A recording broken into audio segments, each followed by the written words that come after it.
Hi everyone, Professor Hanson here. I wanted to talk to you briefly about how to approach research for your student choice project. Typically, when you do research for a writing assignment in school, you are focusing on what you want to say, right? We need to come up with the ideas that we're going to put in our paper. That's still relevant for this project, especially if you've decided to pick a new topic. You'll have more extensive research to do in terms of that what you want to say element. However, often the next question of how you want to say it ends up being determined by your writing instructor or whoever assigned the assignment, right? We give you a format that we want you to use, and you don't have to think too much about how you want to say something. We do that in school primarily so that you'll spend your time on the what, so that we think it will free you up for more critical thinking time. However, in the real world, when you leave the nest or cocoon of school and write on the job or for personal reasons, the real writing process includes both understanding what you want to say and how you want to say it. So for this final assignment, you also need to research the how of something.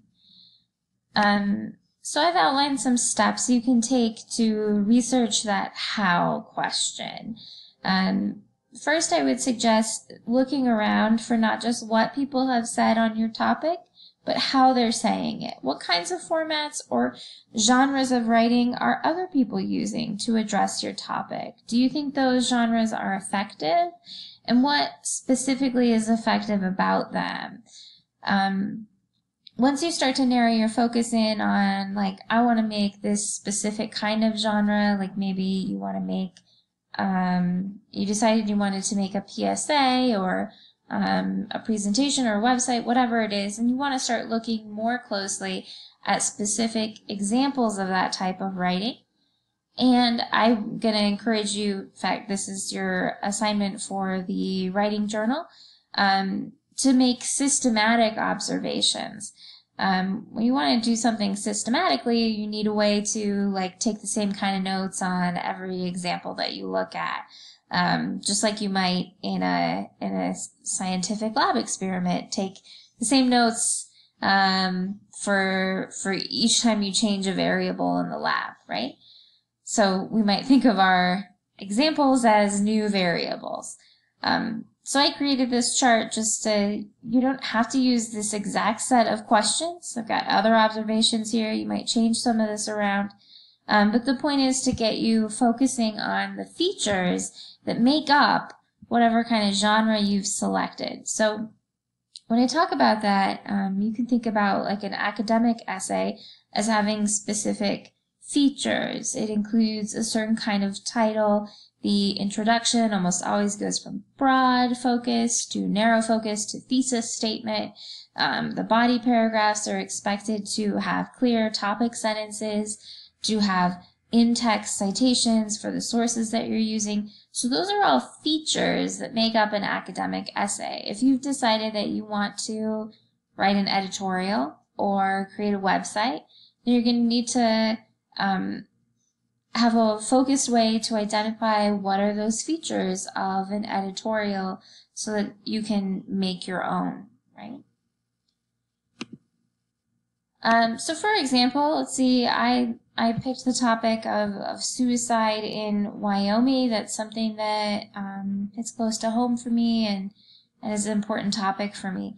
So I found first just some general examples of writing on that topic. This is a report on the Data Journalism website 538.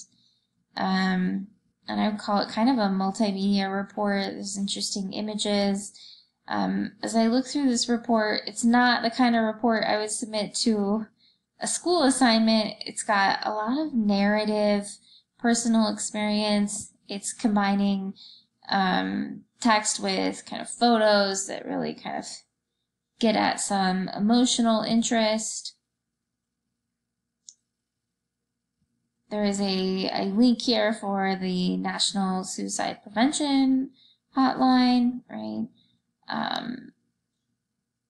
Overall, I think this is an interesting way to approach the topic. I do like the images, but if I want to like work on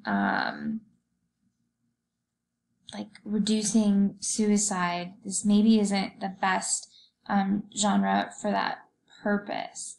So it's addressing the same topic, but I don't think that this particular genre, it's very long and very text heavy, is really going to help somebody in the midst of a crisis, which is, I guess, what I'm thinking my purpose is probably going to be. So I could use this as a source of information, but I don't think I'm going to create something that looks like this. So I found a few other genres on the topic. This is from the Wyoming Department of Health, and it's their specific suicide prevention website. And as I'm looking through this, I kind of like it better so far for like helping people. We've got a number of like links to resources right away. They've got links to community mental health providers, some of that like informative stuff here, suicide prevention training. Okay, so as I'm looking through this, I'm noticing that unlike the first example, this website doesn't really contain any narrative. It's very straight to the point. It's making use of things like headings to organize the content, color to kind of create a visual hierarchy and draw my eye towards certain places. So some of the features I'm noticing. However, I'm also noticing that like there's not a clear audience for this website. It could be for health professionals as well as potential people who are at risk of suicide.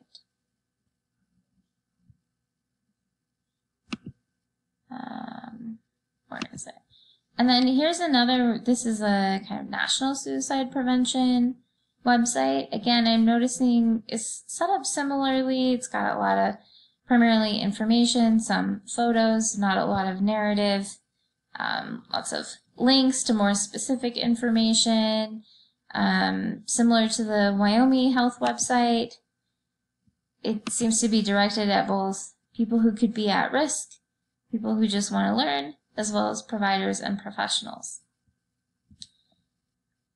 Right, so I'm pointing out all of that to get to maybe my thought process is that I want to create a website that's specifically about helping people who are at risk and doesn't include all this extra information that's somewhat distracting and I think could make, especially like to be on the Wyoming Department of Health website, might make people nervous.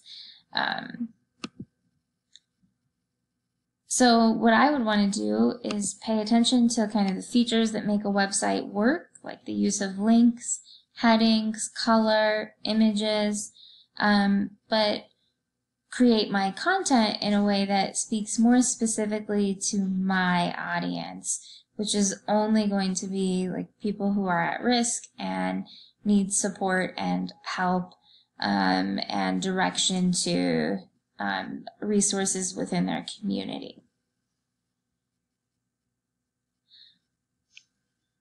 So in general, that's kind of the thought process that I would use to research not just what I want to say, but also how I want to say it.